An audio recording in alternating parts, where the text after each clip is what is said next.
2 जून सिर्फ एक तारीख नहीं बल्कि एक मुकम्मल मुहावरा है। 2 जून की रोटी का अर्थ है 2 वक्त की रोटी, जीवन यापन के लिए आवश्यक न्यूनतम भोजन या जीविका चलाने भर की आमदनी। जून का मतलब है समय या वक्त। हालांकि रोटी के लिए एक तारीख फिर भी है। अभागे पराठों या पूड़ियों के हिस्से किसी महीने की कोई तारीख नहीं आई। रोटी का इस्तेमाल एक प्रतीक के रूप में भी किया जाता है। भोजन को सिर्फ रोटी कह देना रोटी के महत्व को कई गुना बढ़ा देता है।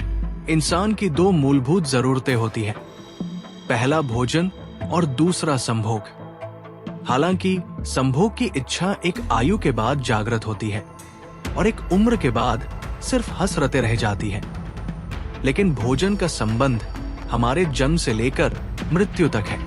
चाहे नवजात को माँ का पहला दूध पिलाना या शहद चटाना हो, या मृत्यु के बाद मुख में तुलसी दल डालना, 2 जून की रोटी हर काल में प्रासंगिक रही।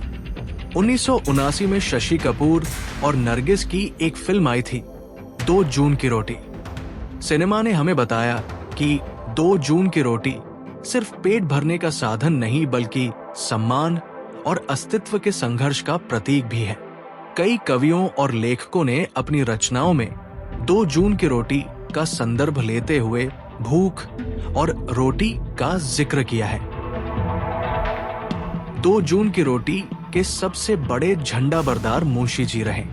उन्होंने कई उपन्यासों और कहानियों में इसका इस्तेमाल किया, लेकिन अपने पात्रों को कभी 2 जून की रोटी नहीं खिलाई।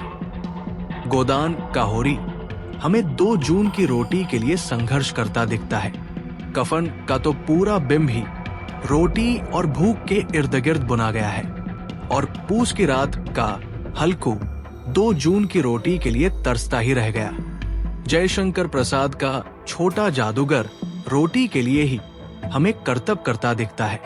रोटी सिर्फ 2 जून की नहीं होती, राजनीतिक रोटियां भी होती हैं, जिन्हें सेंकने के लिए एक विशेष किस्म की आग की आवश्यकता होती है। हाथ की बनी रोटी, रोटी मेकर से बनी रोटी, मेड की रोटी, माँ के हाथ की रोटी, पिता के हाथ की दुर्लभ रोटी, नववधु के मेहंदी लगे हाथों की अतिरिक्त नरम रोटी, गोल रोटी, बेगोल रोटी, गाय को खिलाने वाली रोटी, भीख में दी गई रोटी, ससुराल में मिली रोटी और मुफ्त की रोटी जिन्हें खाने से पहले तोड़ा जाता है। हर रोटी का स्वाद अलग होता है।